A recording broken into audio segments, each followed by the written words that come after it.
Olá, seja muito bem-vindo a mais uma edição do Francamente Cripto. Hoje a gente não tem convidado, mas o assunto continua sendo especial.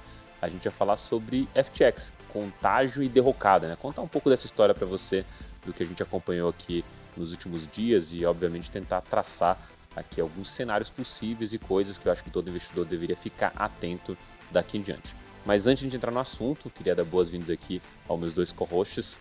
Lado direito aqui, Luca Benedetti. E aí, Luca, tudo certo? Tudo certo, né? Clima de Copa, né? Boa. E você, Rony, como que tá do Rio de Janeiro aí, o clima da Copa? Tudo certo aqui, bem animado também, galera torcendo aí pro Brasil. Vamos ver quinta-feira aí o que vai acontecer. Maravilha. Bem, pessoal, assim, acho que tem, obviamente, muita coisa pra gente falar. E acho que tem muita coisa também que a gente pode tanto projetar quanto, obviamente, reinterpretar os fatos que aconteceram não só na derrocada da FTX, mas também a priori, né? O que de fato levou a esse ponto. Mas acho que uma das primeiras coisas que chama bastante atenção foi a velocidade com que isso aconteceu.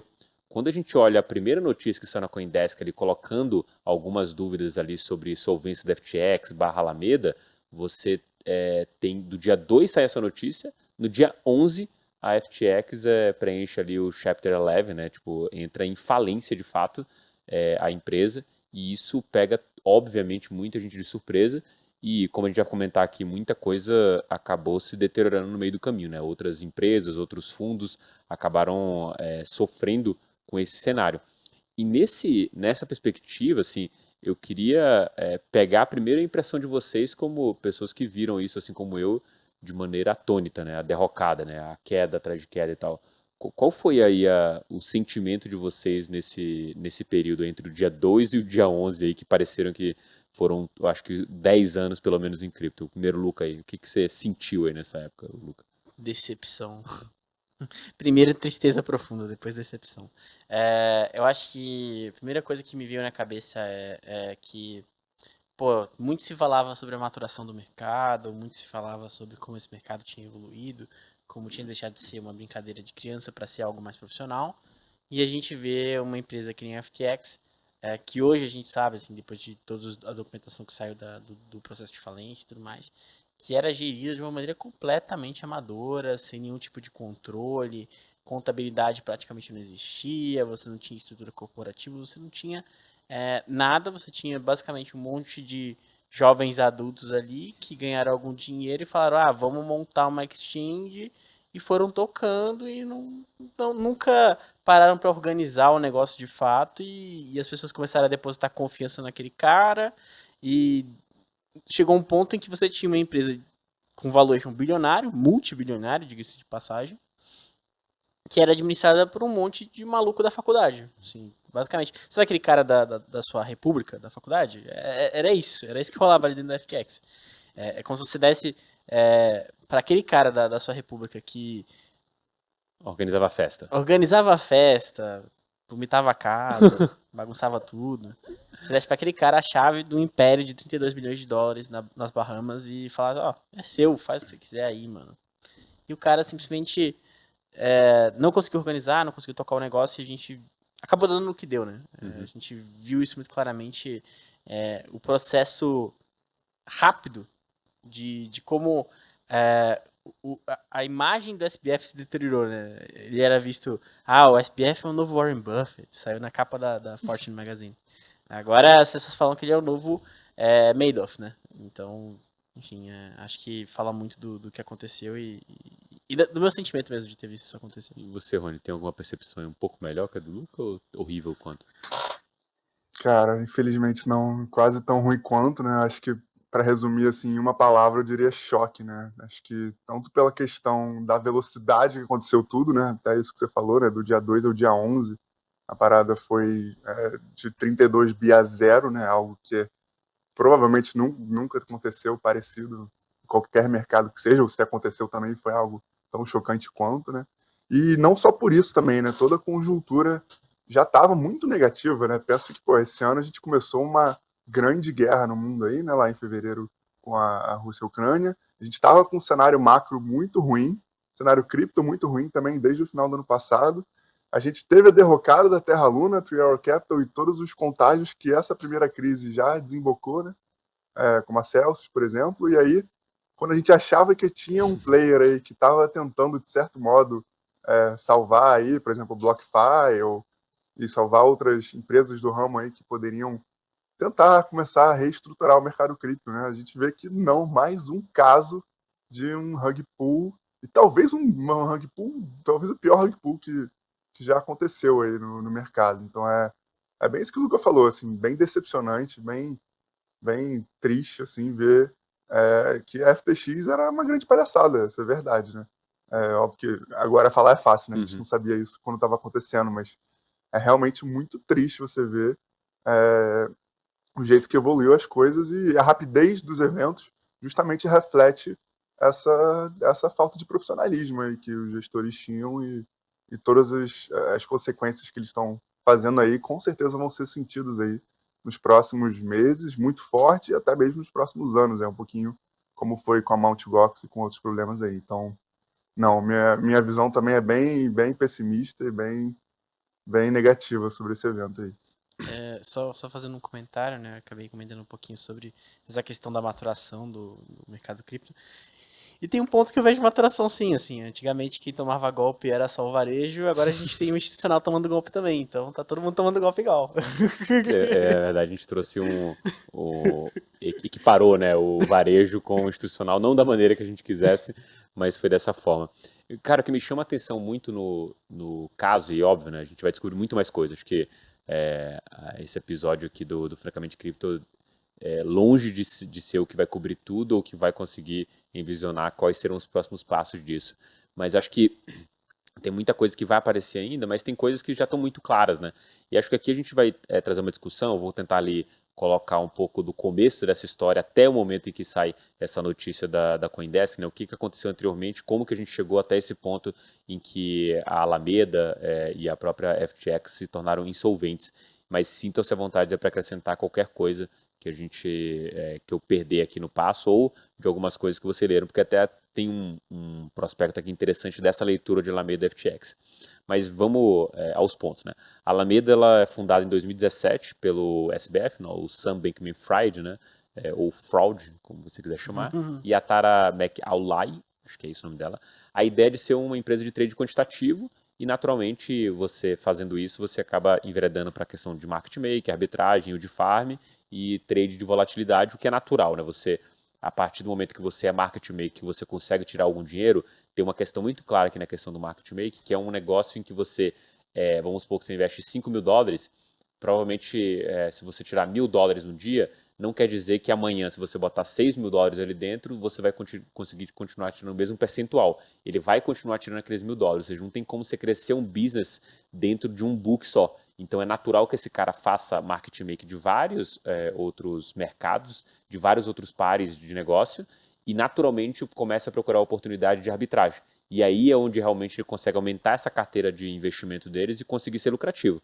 A Alameda fez isso durante muito tempo, o SBF entendeu ali como um cara que fazia todas essas interfaces com as corretoras, e ele, no alto da sua petulância, que naquele momento era basicamente entender que um cara não estava satisfeito com os projetos, com os produtos, e a gente entende que a FTX tem um mérito de fato, ele entendeu que nenhuma corretora era boa. Falou assim, cara, nenhuma corretora é boa, eu vou fazer a minha, porque essas APIs aqui não são feitas para traders, não são otimizadas, e eu vou entregar um produto melhor. Até aí, nenhum problema, né? Acho que tem muita gente tentando desafiar ali outras indústrias, outras pessoas, e naturalmente com essa pegada, ele criou o FTX. A ideia de que você tivesse uma corretora criada de traders para traders era muito chamativa. E, de fato, quando você começa a ver a FTX atraindo não o varejo em si, mas pessoas com um ticket um pouco maior que queriam a posição de trade, que queriam derivativos, que queriam produtos de certa forma ali mais sofisticados que não só comprar e vender o ativo, a FTX foi o poço ali onde o trader encontrava exatamente tudo isso. Conheci algumas pessoas que relataram que a ferramenta não achava tão friendly para ele, pessoas que já estavam em outra corretora, mas o relato principal dos traders era maravilhoso. Assim, você tem uma plataforma que funciona e a FTX galgou ali um espaço gigantesco, né? E um ponto interessante da história que a gente não pode deixar de citar é o investimento do CZ, que em uma das rodadas ali, não tão preliminares da FTX, mas em algum momento em que ela estava mostrando força, ele entra como investidor. é sempre interessante a gente traçar isso aqui, porque parece meio estranho, né? Pô, por que o CZ, como o cara de uma exchange, vai investir em outra exchange? Isso é muito comum na lógica do que a gente vê de investimento, por exemplo, do Vale do Silício. A ideia de que você, como empreendedor, consiga financiar outros projetos, até porque você vai ter uma, entre aspas, diligência melhor para esse projeto, menor para esse projeto, e simplesmente vai ou confiar ou bater o santo com o empreendedor. Isso foi uma política muito comum no Vale do Silício, na época em que o Venture Capital estava financiando, por exemplo, o Facebook. Já existia uma leva de outros investidores e o próprio Sean Park, que é o cara criador do Netscape ou Napster, eu sempre confundo. O Napster é o navegador, né? O Netscape é de música, né? Acho que é isso. Napster é o de música. É o de música, o Napster. O criador do Napster, ele botou na cabeça do Zuckerberg que ele não tinha que pegar dinheiro com o VC, ele tinha que pegar dinheiro com outros empreendedores. Inclusive, o Mark Zuckerberg vai de pijama na reunião da Sequoia e desafia os caras, e um dos caras lá dentro da Sequoia fala, cara, não pergunte sobre o pijama nem nada. Ele atrasou na reunião, chegou com cara de sono, mas com o cabelo molhado. A ideia era provocar mesmo o VC, e tinha muito essa perspectiva. Eles queriam captar com investidores que já tinham passado por aquilo. Essa afeição pelo empreendedor era muito mais forte. O CZ, sem sombra de dúvida, tinha dinheiro para investir dentro da FTX. O que ele não imaginava é que logo depois ele seria concorrente direto. Isso, sem sombra de dúvida, não era o plano original. E aqui, quando a gente atinge o valuation, um pouco antes, na verdade, na rodada anterior dos 32 bilhões de dólares, a FTX, em teoria, né, a notícia que saiu é que o CZ pediu para sair, porque não fazia sentido, já que era um concorrente, mas dado a comemoração que foi feita do SBF frente a essa saída do CZ, eu entendo que era muito mais uma questão do tipo, não quero o teu dinheiro, por N motivos, você é seu concorrente, você faz total, tem total em linha com o que eu acho que eu penso que aconteceu, e além disso, o CZ, querendo ou não, ele com a Binance, ele não estava ainda querendo se limpar no mundo inteiro, dizer, não, agora eu vou ser full compliance com as regras de determinados países, ou vou achar uma jurisdição para eu fincar ali minha sede. O FTX não, já estava se aproximando um pouco do regulador nesse sentido, e aí, naturalmente, você não quer esse cara dentro do seu board. Essa história casava muito bem, essa ideia fazia muito sentido. O CZ, não sei se para orquestrar um golpe lá desde aquele começo, acho muito difícil. Acho que como empreendedor você deve ter muito mais coisa para cuidar internamente do que fazer um golpe numa outra empresa. Assim, acho que se tivesse que ser feito, teria sido feito antes. Mas ele decide não pegar dinheiro em si e pega uma quantidade de stablecoins e de FTT, que é o token nativo da FTX. E aí ele ganha uma força gigantesca que ele não usou em nenhum momento. Ele simplesmente falou, olha, eu peguei aqui, se eu não me engano, na época eram uns 2 bilhões de dólares, em FTT, ou depois de um tempo passou a ser isso, e ele fala, não vou vender a mercado, porque senão vou deteriorar, isso vai ser ruim para toda a indústria e tudo mais, não pretendo vender. Acho que isso, essa fala e o fato dele não vender de fato, né, porque as carteiras, obviamente, se eu transfiro dinheiro com você em FTT, eu sei para onde esse dinheiro foi e consigo monitorar essa carteira, como não estava sendo movimentado, acho que caiu no imaginário do próprio SBF, que ele não estava vendendo e não venderia aquilo. E aí, problema resolvido, segue vida que segue com a FTX. E ali, aí para mim vem, acho que a finalização desse negócio, para passar as perguntas para vocês. Quando você olha na relação que tinha com a Alameda e com a FTX, e aí, para mim é um grande problema, e eu não visualizava isso antes, que era a ideia de que o market maker tivesse ligado à própria corretora. Isso, economicamente, cria um desbalanço, que se eu perder dinheiro aqui no market maker, é ok, porque eu ganho dinheiro na FTX, eu tenho dois negócios, que um vai servir ao outro, então, na verdade não deveriam ser separados, eu deveria trabalhar deles juntos. Então cria uma relação, na minha visão, um pouco estranha, porque quem que vai perder nesse negócio? Se eu não tiver incentivos claros para quem está dentro da Alameda ou da FTX para que eventualmente exista um embate, essas coisas vão andar juntas e eventualmente podem caminhar para o mesmo caminho, ou de prejuízo ou de lucro. Quando o mercado está subindo, tudo é lucro. A Alameda, além de market maker, de fazer os mercados ali, preencher os books, ela era market maker de projetos que estavam sendo lançados.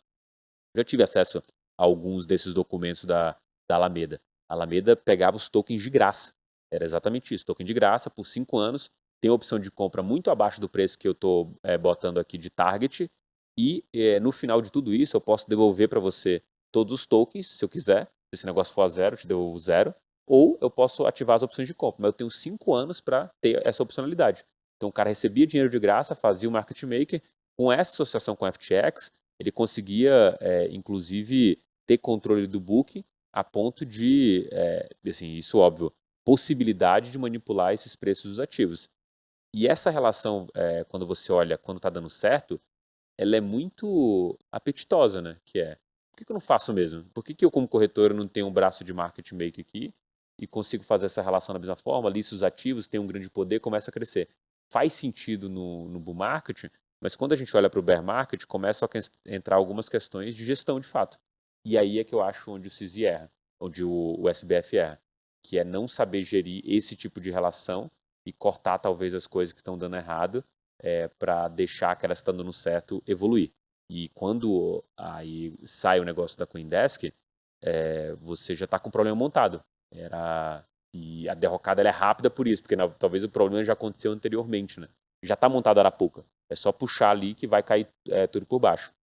E para passar a pergunta para vocês, assim, e aí primeiro, Lucas, assim, qual que é a sua percepção dessa relação da FTX com a Alameda, assim?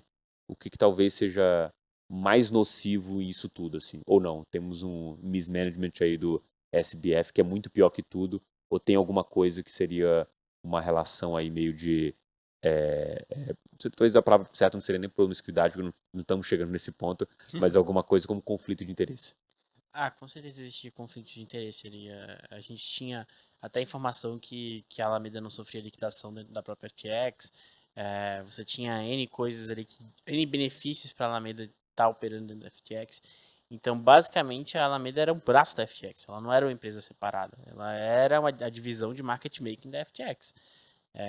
Era uma empresa separada apenas no papel, até porque grande parte dos funcionários eles estavam em contato o tempo inteiro com o pessoal da Alameda. Então, para mim não existiam duas empresas, existia um braço de market making ali, que acabava operando dentro da exchange, fazendo o market making dos ativos e enfim, operando até alavancado mesmo, como a própria Caroline lá da Alameda gostava de falar, sem stop loss, né? Então, a gente vê como é que esse tipo de coisa acabou evoluindo. E você tocou num tópico para mim que é muito importante, que é essa falta de entendimento corporativo mesmo do SPF, né? O SPF ele acabou misturando muito as coisas e por conta da falta de organização da empresa mesmo, ele mesmo não sabia a situação real da empresa. Assim, é algo que para mim é chocante quando eu estava lendo os documentos que saíram em relação ao Chapter 11, porque entrou o novo CEO, né, e o novo CEO estava fazendo um levantamento de todas as coisas que estavam erradas na FTX. Ele já era um cara com experiência em reestruturação de empresas que estavam em falência. Ele trabalhou na Enron, que foi a falência também, né? E ele falou que ele nunca viu uma empresa tão desorganizada e tão assim, uma situação tão esdrúxula como a que ele encontrou na FTX, em que basicamente não existia contabilidade, não se separava o que tinha de dinheiro dos clientes do que não tinha, o que era da empresa, o que não era da empresa, o que era da Alameda, o que era da FTX.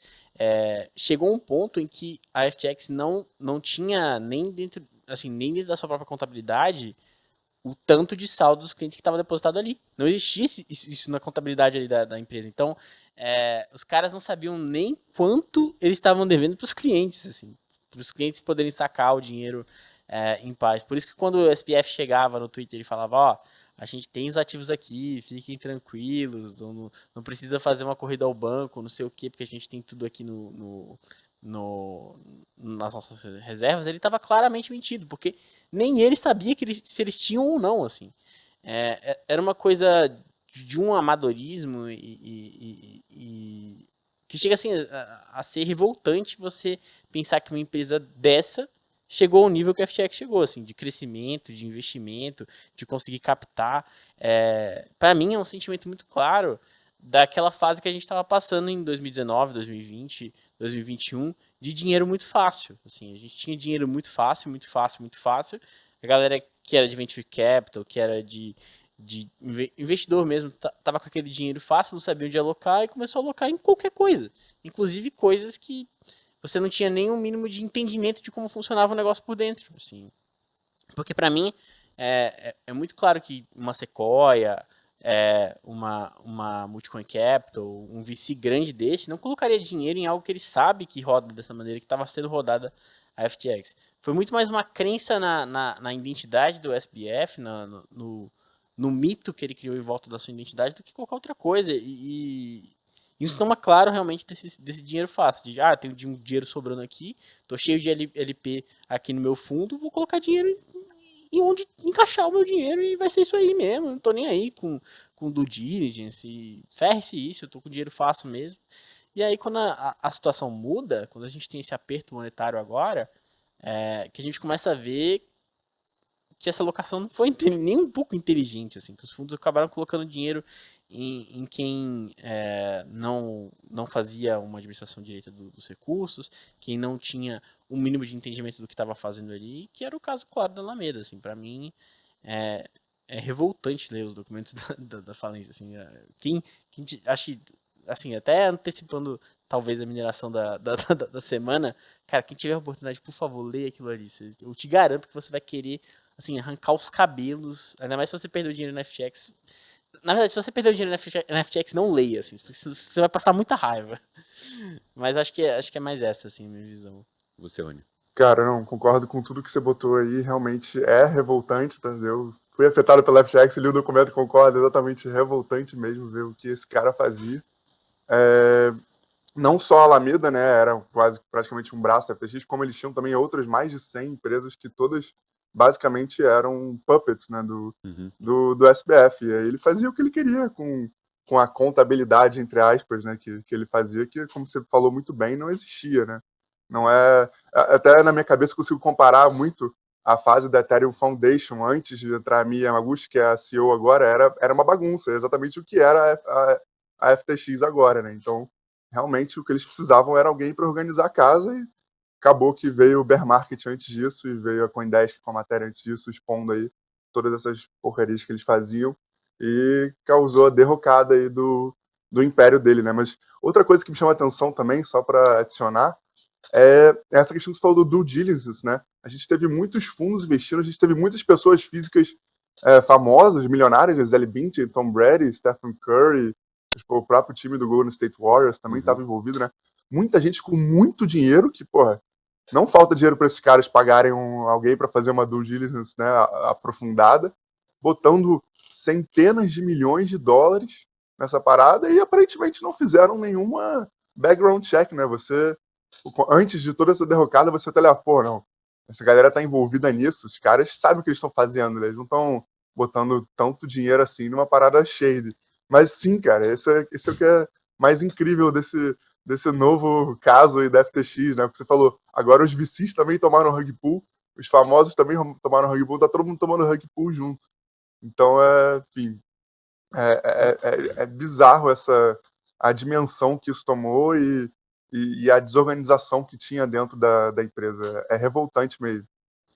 Cara, o engraçado, assim, acho que o Luca botou um ponto bem interessante, né? Numa euforia gigantesca, você vai lá, investe e essa diligência, ela diminui muito, né? Tem uma frase que eu ouvi no começo do bull market lá em 2020, né? Acho que depois do próprio Corona Crash, que era quanto mais tempo eu fizer diligência, menos alfa eu vou ter de retorno, né? Isso, óbvio, para cripto raiz mesmo, comprar uma moedinha e valorizar. Pensando em pessoa física ou fundos bem pequenos que estão comprando ali algum percentual dentro do mercado cripto, né? Quando a gente está falando de fundo, de venture capital, esse cara tem um processo a ser feito que, óbvio, pode ser afetado pelo FOMO, né? A gente teve a conversa aqui com a Yasmin, que ela contou, que falou assim, já vi o bucket total de um projeto, sendo que não tinha espaço mais, os caras continuaram arrecadando porque tinha um FOMO gigantesco, e os termos eram aquele. Então ele conseguiu arrecadar com os termos que ele queria, né? E isso faz com que a pessoa faça menos diligência, porque se você não assinar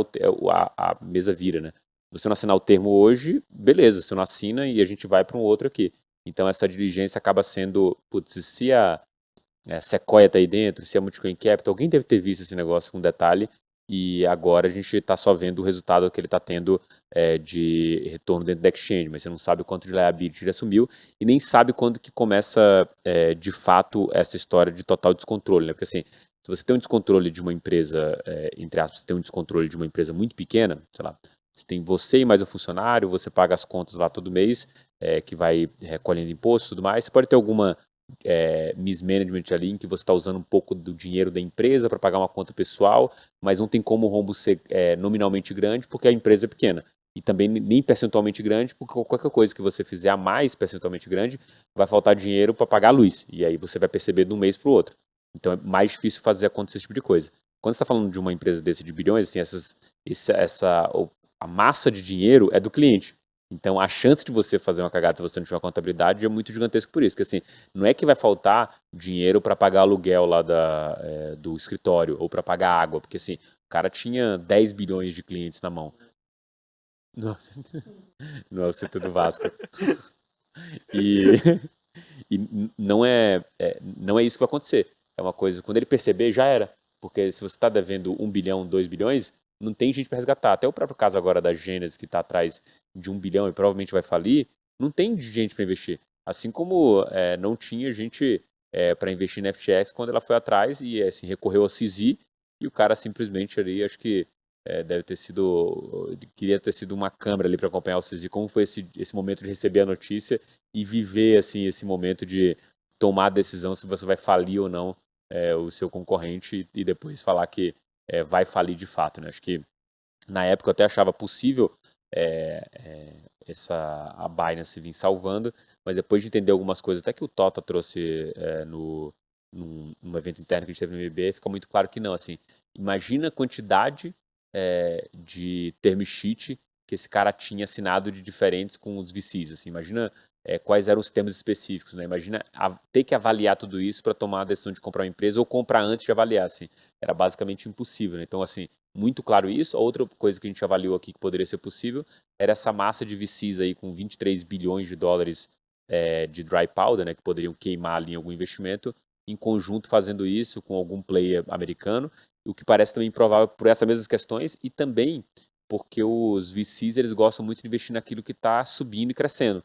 Não é uma visão de salvar, assim, tem, óbvio, private equities que investem em reestruturações? Tem. Não é o caso do que a gente está vendo em cripto. É assimetria, projetos que estão andando, possibilidade de ganho e, naturalmente, tentar fazer investimentos que você consiga ter possivelmente uma pequena saída logo logo. Então, isso não se encaixava no quadro da FTX. E aí tem alguns fatos interessantes, que era quando o Rony citou aqui no começo, que era você viu que aconteceu o negócio da Luna, a FTX veio e tentou comprar aqui BlockFi e Voyager. Pô, achamos o nosso JP Morgan, que vai salvar o mercado, maravilhoso, alçado ali na alçada de um grande líder do mercado. E agora, quando você vê, na verdade, ele trouxe um credor para dentro, né?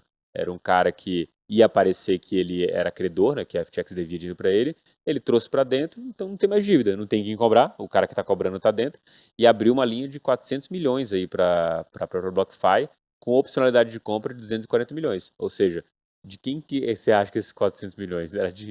Era dele ou era dos clientes? Aqui, ó, levanta a mão de quem você acha. Eu tinha $4 lá, eu contribuí com esses 400 milhões aí, é bem pouco, mas contribuí dentro da FTX. Mas queria ouvir de vocês, assim, tem alguma outra bizarrice que vocês acham nesse negócio, tanto dos autos que acho que vale a pena destacar, ou até da história pregressa aí, antes da derrocada aí?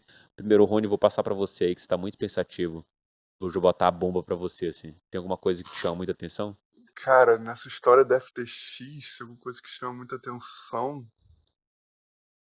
Pô, você me pegou de surpresa aqui, tô tentando pensar, mas a princípio não, cara. Tudo parecia muito encaixadinho, né? É bem isso que a gente tava falando. Os caras pareciam que iam ser os salvadores do mercado, né? Depois do crash da Terra Luna. Justamente por isso, com investimento na BlockFi, na Blockfolio, na Voyager. Tipo, parecia que eles estavam muito bem estruturados, né? Muito. Sei, não conseguia ver nenhum sinal de fedor aí no meio disso. Vou passar pro Luca, que é bomba. Cara, eu mesmo não percebi. Vou ser bem honesto e dizer que não percebi nada.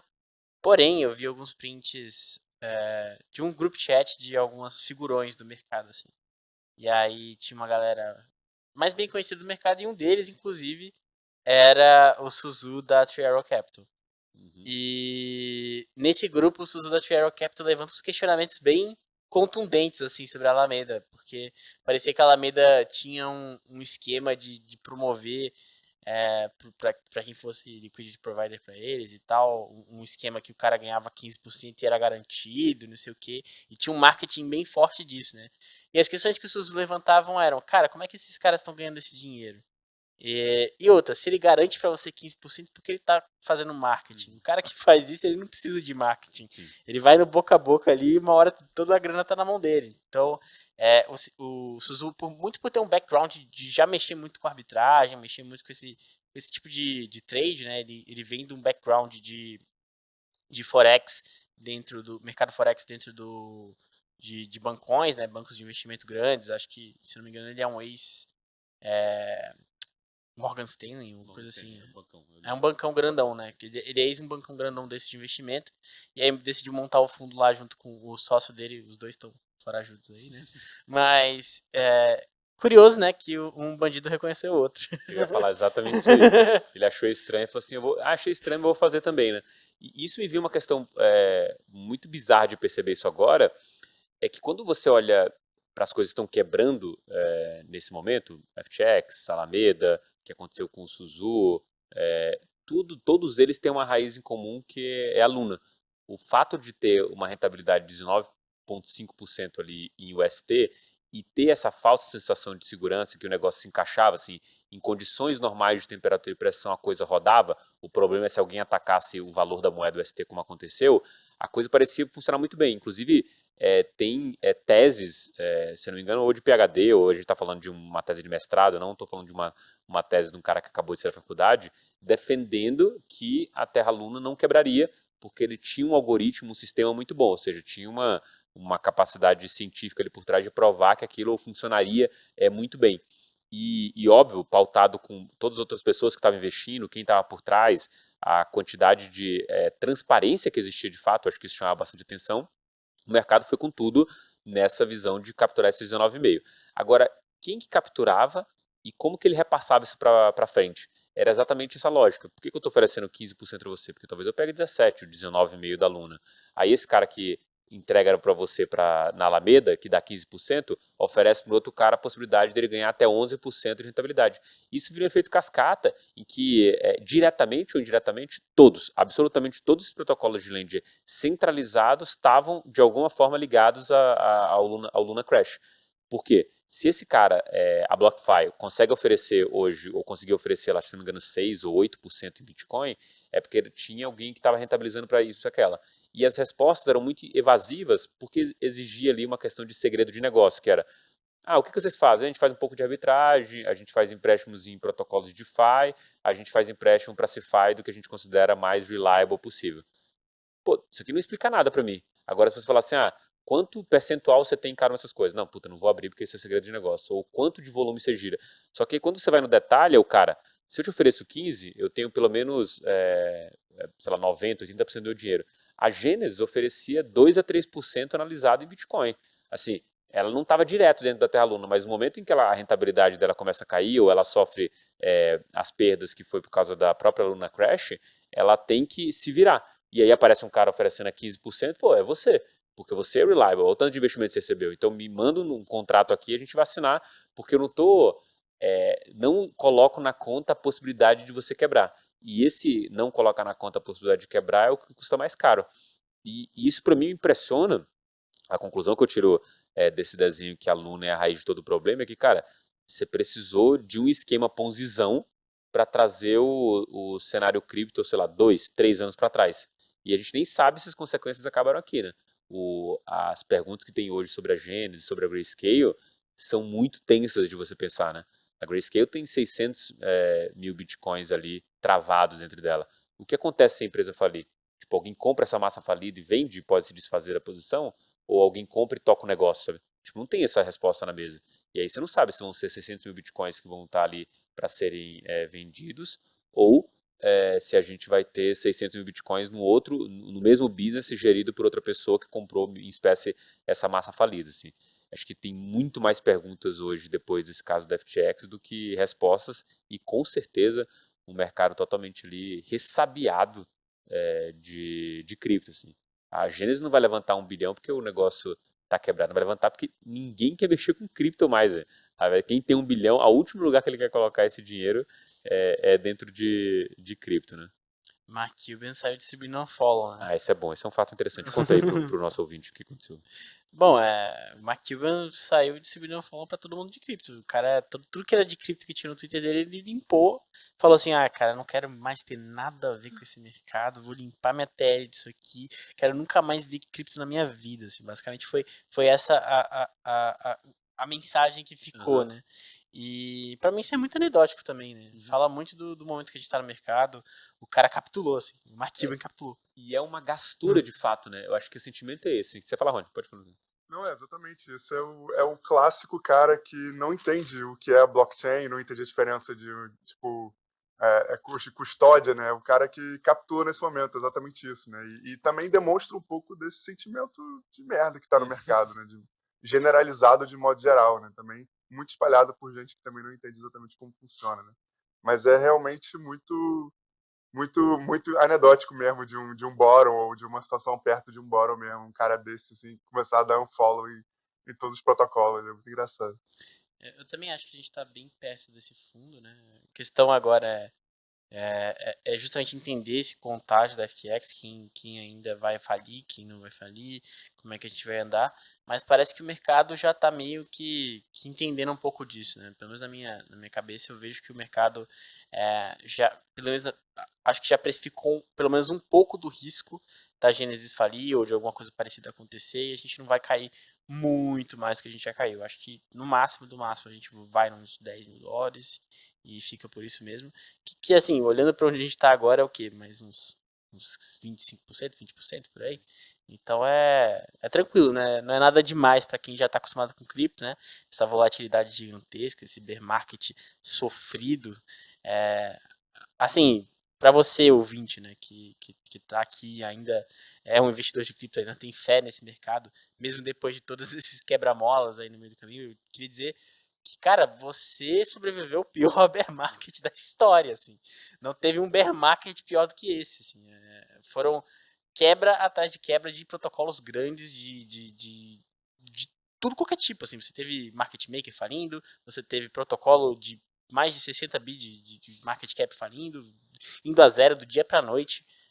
Você teve FTX, uma corretora gigantesca, a segunda maior corretora do mundo, falindo. Então, cara, você que é da turma de 2020 de cripto, vamos dizer assim, você já é um veterano, velho. Você já é um veterano. Se você sobreviveu até aqui, você é um veterano e não tem quem diga o contrário, assim. Acho que até o pessoal que viveu em 2017, que viveu ali um período também bem difícil em questão de movimento de preço, até na confiabilidade do mercado, muita gente achou que o Bitcoin ia morrer de fato. Acho que mesmo naquele momento o sentimento não era tão ruim quanto é hoje. Assim, a gente tem uma negatividade gigantesca, muita coisa ruim acontecendo, um Black Swan atrás de um Black Swan, atrás de outro Black Swan. Então é aquilo, cara. Se você tá aqui até hoje, você é um vencedor. Eu também vejo dessa forma, assim, acho que é mais doloroso isso. O próprio caso do Mark Cuban, assim, eu lembro do podcast, alguns podcasts que ele foi, principalmente do Bankless, ele falando entusiasta de DeFi e tudo mais, né? E ele tomou um hug de algum projeto, né? Acho que o negócio ia a zero de fato, né? Eu lembro que rolou esse papo com isso, ele mencionando o projeto que estava usando, o negócio foi a zero, e depois ele falou sobre o caso, falou assim, cara, normal, isso acontece e tal. O fato desse cara estar saindo, assim, é um bode tão gigantesco, do tipo, cara, beleza, tá bom, pode dar certo, tá, mas eu não preciso mais disso, assim, eu já sou milionário, eu já tenho o Dallas aqui, vou curtir meu basquete, depois desse negócio der certo, a gente vê o que anda, não vou ser o cara que vai ser o early adopter, desistir de ser o early adopter desse negócio é muita sujeira para mim, e acho que para mim é bem icônico, porque quando a gente fala desse cara, é um cara que viveu a internet, é um cara que, assim, a história dele vendendo, não sei se era o buscador, ele vendeu alguma empresa para o Yahoo, ele vendeu para o Yahoo, ele foi um cara que conseguiu arbitrar muito bem no tempo a possibilidade de criar uma .com, vender para uma outra grande empresa, sair com muita grana do mercado, ter a segurança de ter algumas stock options dentro do Yahoo que deram mais dinheiro para ele ainda no crescimento do Yahoo, e aquilo tudo, vendo essa nova possibilidade de cripto, esse cara capitular é muito icônico do momento do mercado, assim. a ideia de que o institucional... Assim, eu imagino você sentado na cadeira, depois de ver a FTX quebrar, sendo que você achava que era totalmente reliable, falando assim, cara, como que eu vou confiar em outro projeto agora? Tipo, quando o próximo SBF aparecer, como que a gente vai escrutinar ele a ponto dele não ser o próximo SBF, sabe? E, tipo, isso cria uma aura no mercado, assim, extremamente péssima, que eu, assim, o tempo resolve muita coisa, né? O tempo resolve, se não tudo, bastante coisa, mas a gente jogou anos, isso foi colocado anos para trás aqui agora do mercado cripto, né? Quanto tempo a gente precisa evoluir para voltar ao patamar anterior? E nesse sentido, quanto que precisa para o mercado absorver isso da melhor forma possível? Sei lá, o SBF ser preso, ter um risco de contágio, você precisa de uma regulação nos Estados Unidos. O que de fato precisa acontecer assim na cabecinha de vocês aí para a gente voltar para um cenário pré-FTX, do ponto de vista de, beleza, o mercado caiu, mas vamos sobreviver e tudo mais. Isso me lembra até um fato que eu queria mencionar, que é a frase do final do ano passado de possível bear market de 2022 era: podemos ter um bear market, mas não será como 2018. Eles estavam certos. Foi bem pior do que 2018. Mas queria passar a pergunta para você, assim, como você consegue visualizar, traça um mapa, um desenho para mim de como que a gente volta a um cenário pré-FTX de coisas que minimamente andavam bem mesmo no cenário ruim de mercado. De credibilidade ou de preço? De credibilidade, eu prefiro isso, mas... Tá.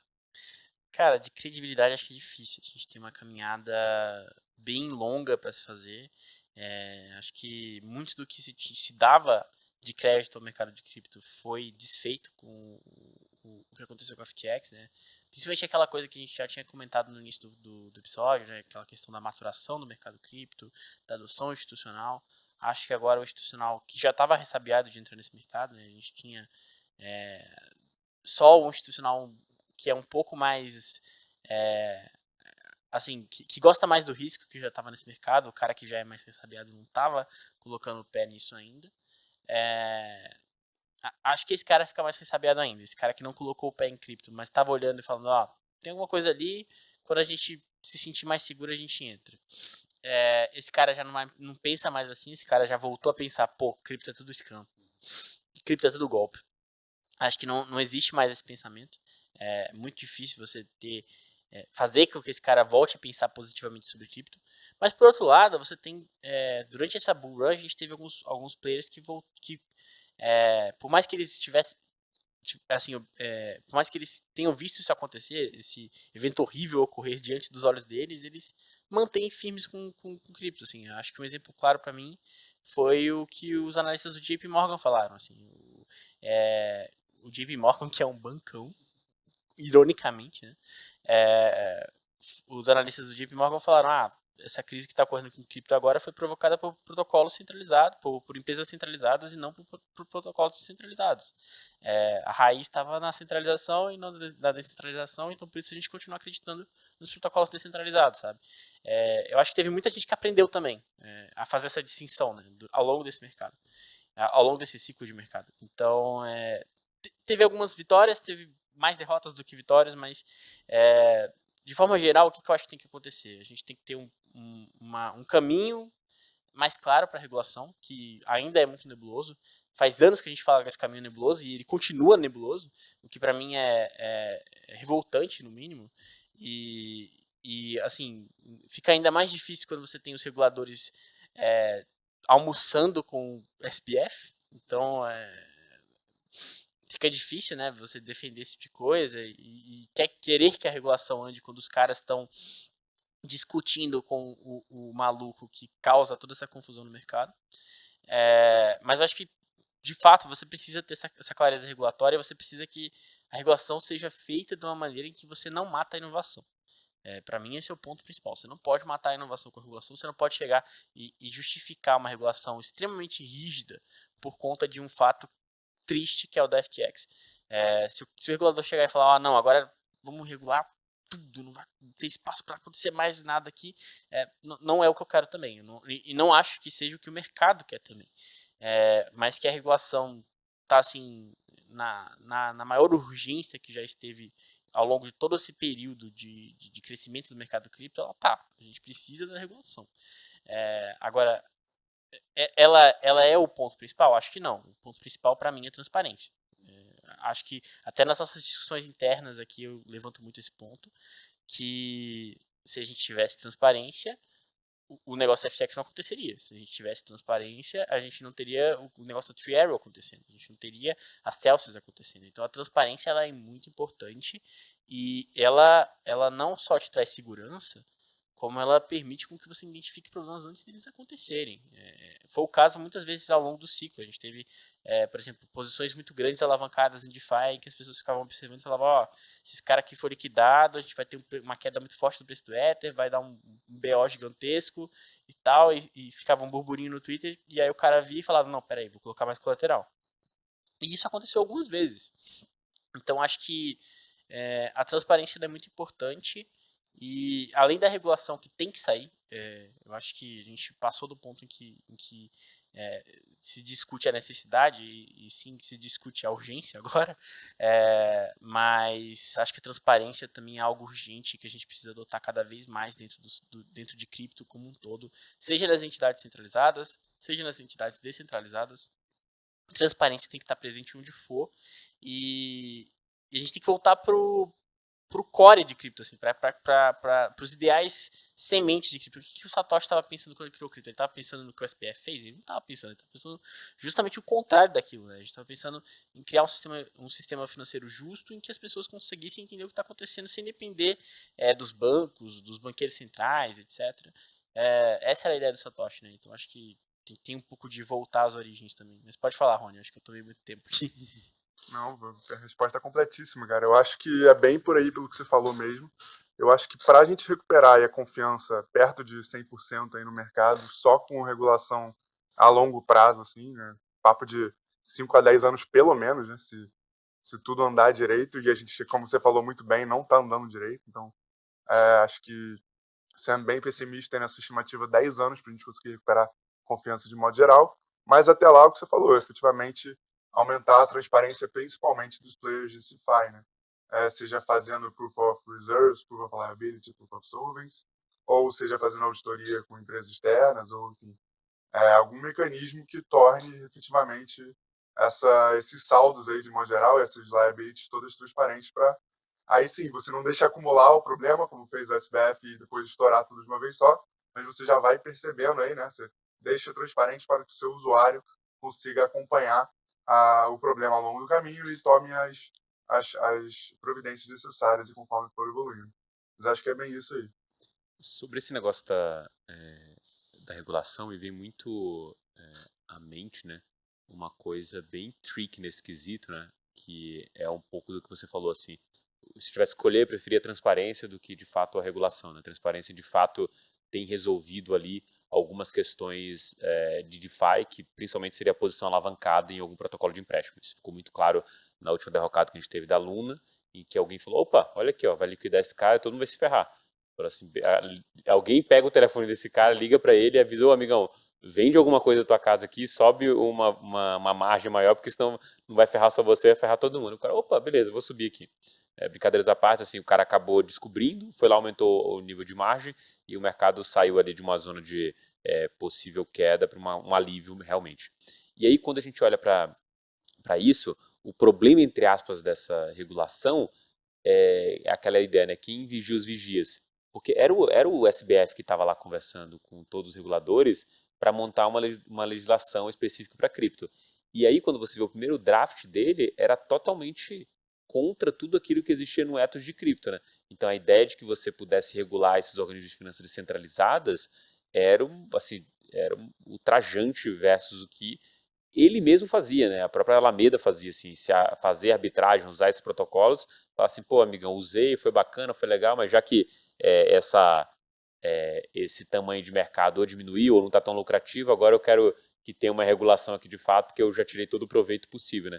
E isso foi muito que foi falado na época ali na conversa com o Bankless, né, que jogou esse problema à tona, mas de fato o problema, a visão para mim é essa, assim, a regulação, quem que vai construir isso, né? E aqui mandato, porque até quando a gente olha a primeira regulação que a gente teve nos Estados Unidos, que foi a BitLicense em Nova York, o cara que criou a BitLicense foi para a Ripple depois.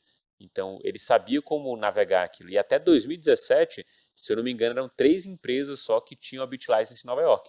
todo o resto teve meio que uma diáspora de cripto para o Crypto Valley na Suíça para tentar montar os seus negócios ali. E isso cria uma pulga atrás da orelha, e é exatamente aí eu acho que mora toda a desconfiança agora que a gente vai ver dentro do mercado cripto, né? O que talvez na construção do ecossistema como um todo vai ser legal, de novo, muito melhor ter acontecido isso agora do que daqui a 5 anos, o tombo seria muito maior, e como aconteceu agora, o ressabiamento da comunidade, dos empreendedores, dos próprios investidores institucionais está muito maior e a regulação vem a ser urgente. O Kevin O'Leary, que aparece numa entrevista falando que um lugar que eu posso confiar e tal é FTX, ele tem 2 perguntas que eu destacar. Uma que fizeram para ele recente, não lembro qual podcast que foi, se ele investiria no SBF com outra proposta de projeto se ele viesse, né? Se ele foi preso, soltou, tem outra ideia aqui, se ele investiria. Ele enrolou e falou que investiria no SBF. E a segunda era ele falando, cara, eu vou, sei lá, pegar óbvio, de maneira anedótica, vou pegar um voo para Washington porque precisa de regulação em cripto. Então, esses caras vão também empurrar essa regulação de algum modo, né? Aqui dentro do Brasil a gente tem a nossa versão tupiniquim dessa regulação, e quando a gente olha para as questões práticas dentro do mercado cripto, é simplesmente emprestar aquilo que já existe no mercado tradicional. Eu lembro muito bem que numa entrevista que eu fiz com o pessoal da NASA, que aqui, eu acho que o nome do cara era Carlos Patino, se não me engano, um cara bem simpático da NASA, que veio aqui no Brasil, trocou uma ideia, fiz uma entrevista com ele e falou assim, cara, tudo que vocês já estão vivendo no mercado financeiro, no mercado cripto, a gente já viveu no mercado financeiro tradicional. É só emprestar algumas regras aqui do nosso meio para vocês, que vocês vão conseguir surfar muito bem. E agora, quando a gente vê esse papo aqui da FTX, que surge a discussão de segregação patrimonial, cara, fica muito óbvio que a gente precisa disso em exchange. Só que exatamente esse ponto era um ponto de divergência do Senado com a Câmara na discussão do PL que está para ser votado talvez hoje, né? Estava para ser votado, não sei se foi até adiado. Mas era a discussão que a gente estava tendo. Então, assim, precisamos desses eventos para que as coisas andem. A verdade no e cru é essa. Porque se esse era o tema de discussão e era tão sensível a ponto de causar essa quebra, é muito claro que precisa estar, só que não era óbvio anteriormente. Então esses eventos aqui, esses quebra-molas que parecem mais batentes ou muros, né, em que a gente bate e tem que construir tudo de novo, parecem ser necessários para que a gente consiga de fato evoluir de uma maneira rápida, apesar de que no primeiro momento parece ser muito lenta, já que a gente regrediu alguns anos, né, como a gente chegou aqui nessa conclusão. Mas só antes de passar uma pergunta para vocês, só levantar alguns números aqui da FTX que eu acho que merece um pouco de destaque, né? Fora os 9 dias que a gente teve aí da FTX, 10 bilhões era mais ou menos o rombo que a FTX tinha, né? Arredondando muito bem ali do que ela tomou de empréstimo, do que ela tinha de dívida. Um outro dado interessante, 1 bilhão o SBF tomou emprestado da FTX. Para ter uma noção, é como se eu tivesse uma empresa, tem vários acionistas, vários investidores, e eu como CEO, e não foi só ele, né, o diretor de engenharia tomou 500 milhões, falou assim, beleza, eu não vou querer o que o SBF quer, mas me dá metadinha aí que eu me dou por satisfeito, me bota nesse bolo aí, SBF, desse empréstimo. Tomou um empréstimo aí de 1 bilhão da FTX, sendo o CEO, assim, sem alinhar absolutamente nada com ninguém, porque não existia board. Era o SBF, a patotinha dele, pronto, não tinha um cara que investiu como Sequoia ou que investiu mais de tantos milhões dentro do board para tomar a decisão e acompanhar todas as contas. Não existia isso, era simplesmente bastante amador. Outro ponto, 17 bilhões que era a fortuna estimada do SBF, né? Até a derrocada, provavelmente muito próximo de zero, se bem que eu gosto muito de lembrar que esses caras que atingiram essa quantia de dinheiro, eles nunca ficam literalmente pobres, né? Eles têm sempre uma reserva ou alguma coisa assim. O próprio caso aqui no Brasil do Eike Batista, ele ainda vive bem, não está morando na rua, não ficou pobre, né, de fato. E acho que isso com certeza, beleza, não vai ser metade de 17 bilhões, mas alguns bilhões o SBF com certeza tem aí para pagar pelo menos bons advogados para tentar diminuir a pena, a sentença dele. Daqui a pouco ele vai aparecer naqueles jornais deploráveis de internet, né? Veja onde está a SBF hoje. Aí tá lá o cara com maré turbo. Perfeito. E o último número aqui que me chama a atenção é o número de investimentos que a Alameda Research tem, 250. E aqui tem uma relação bem foda de falar, que é o investimento da Alameda era associado com os tesouros ficassem uma parte dentro da FTX. para que ela tivesse, qualquer desculpa criada aqui, né, depois, né, para que ela tivesse clareza de quanto saudável o fundo estava, alguma coisa do tipo, se exigia ali, se não me engano, até 50% dos fundos. E aqui acho que vem uma grande porrada que a gente vai ver no mercado acontecer nos próximos meses, né? Imagina que você fosse um projeto que não tivesse feito o ajuste de austeridade, de não gastar tanto, precisasse continuar gastando, não demitiu gente e você perdeu 50% dos fundos.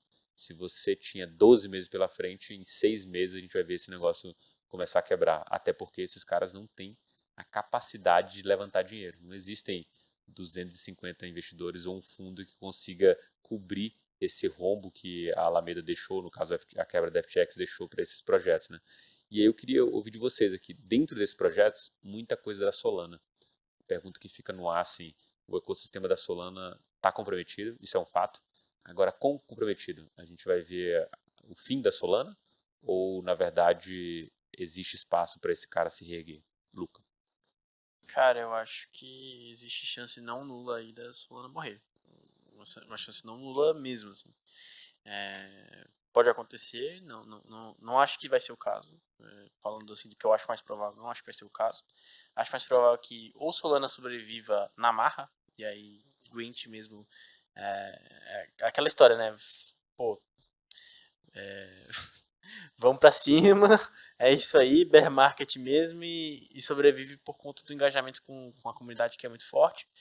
Ou você teria alguém que pegaria esse ecossistema que já é um ecossistema pronto, vamos dizer assim, né? Você já tem grande parte do ecossistema de DeFi já bem desenvolvido, você tem um ecossistema de NFTs bem vibrante, e alguém abraçaria isso e falava, ó, galera dos projetos que foram afetados aí pela FTX, eu sei que o baque foi grande, mas eu estou aqui para ajudar vocês, a gente tem esse fundo aqui que vocês podem usar para cobrir um pouco do rombo que ficou, e a gente vai tocando o barco a partir de agora, e aí pode ser até uma coisa acertada com a própria Solana Foundation, alguma coisa desse tipo, Solana Labs, né, no caso, né, Solana Foundation.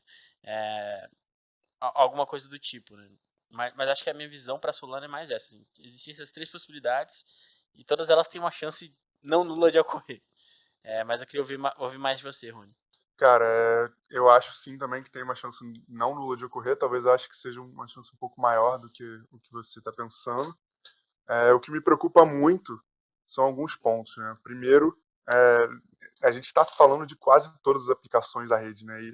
E a rede ela cresce exponencialmente conforme o número de aplicações ela tem. Então a gente vai perder muito todo esse efeito rede que tem entre todas essas aplicações, né? Que é extremamente importante. Óbvio que a Solana ainda tem outros atrativos, a própria tecnologia, a própria questão das taxas serem muito baixas, mas aí também voltando para o outro lado, a gente ainda tem problemas de alta acontecendo, né? Ainda tem problema lá do relógio, ainda tem diversas outras questões que por si só já atrapalhavam o crescimento da Solana sem ter o furacão FTX por fora, mas agora com isso só vai ampliar mais ainda, né? Então, cara, eu estou moderadamente pessimista, vou botar assim para não ter que botar uma porcentagem, mas moderadamente pessimista aí para a Solana no longo prazo. Também existe a chance deles se recuperarem, principalmente se acontecer isso que você falou, né? Se chegar algum novo sponsor, né? Alguma nova empresa, algum novo fundo que vá fazer o que a FTX fazia com eles no limite, né? Vai patrocinar todos os devs e todas as comunidades para eles voltarem a produzir e crescer. Nesse ponto aí, poderia ver a Solana se recuperando sim, mas também acho que isso levaria muito tempo. E talvez não tenha nenhuma empresa com a intenção de fazer esse salvamento, né? Então, estou moderadamente pessimista aí e eu provavelmente não vou entrar muito a fundo aí na Solana mais daqui para frente, a não ser que tenha alguma mudança aí nessas diretrizes. Existe um rumor aí, né, de que o Justin Sun tá querendo comprar alguns assets aí da FTX. Quem sabe não é ele que vai fazer o bailout da Solana, né? Vai renomear a Solana pra Sunlana, uma coisa assim. Aí que eu não entro mesmo, tá Nossa. maluco? Cara, aí. Não, mas daí se esse cara comprou, aí a chance não nula de quebrar e tal vira a chance não nula de virar um puta esquema, com certeza. Nossa Vira a senhora. chance zero de ser coisa honesta. Exatamente. Cara, muito bom o papo agora, acho que bom pegar a visão de tudo, assim, acho que a gente sempre fica remoendo e vendo outros pontos de vista, mas acho que a gente vai caminhando para o final. queria pedir aí dica de mineração da semana, assim, acho que provavelmente todo mundo aí deve ter uma dica aí, eu tenho a minha, espero que vocês não usem a minha, vou passar para você. O Lucas já começou aqui a ideia de falar sobre os documentos, né, mas tem aí esse medicamento é contraindicado em caso de você ter perdido dinheiro no FTX, né? Exatamente. Acho que já meio que deu uma antecipada na minha mineração, mas esses documentos da falência da FTX são bem interessantes para entender como a empresa era administrada, para você entender um pouco melhor de por que isso é tão revoltante. Acho que não... É assim, como eu disse, é de arrancar os cabelos. Se você perdeu dinheiro na FTX, não leia. Temo muito por sua sanidade mental lendo se você perdeu dinheiro na FTX.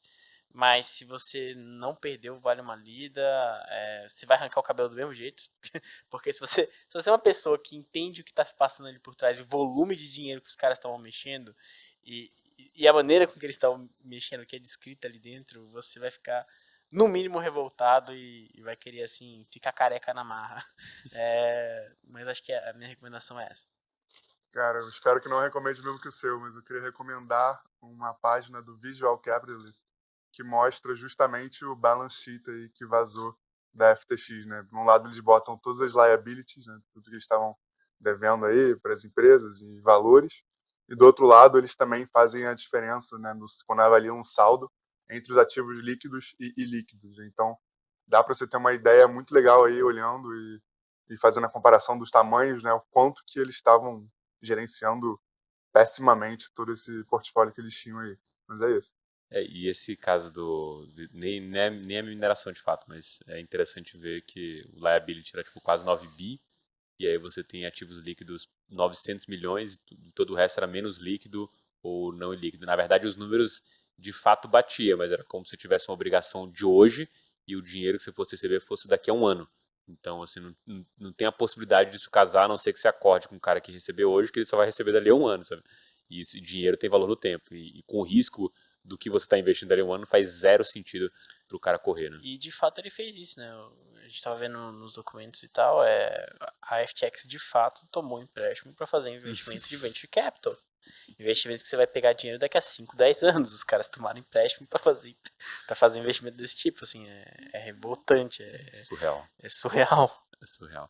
Bem, a mineração é mais tranquila, é mais um convite para você que está ouvindo aí, entrar na comunidade do MB, né? A gente lançou recentemente uma comunidade no Discord, em que o meu time aqui, como um todo, tem ido lá e feito o que a gente chama de call crypto, né? Um negócio que era fechado ali, basicamente, para o pessoal do MB. A gente passou a abrir para a comunidade como um todo, então a gente traz toda essa visão aqui que a gente trouxe sobre a FTX, foi um episódio especial lá dentro, um call crypto especial para a comunidade do Discord, e obviamente a gente vai continuar fazendo isso lá, contando também com outros benefícios, obviamente, que o MB vai poder oferecer aí, dado o tamanho que a gente tem do negócio. Então fica o convite para você deixar o link aí na descrição para você acessar também.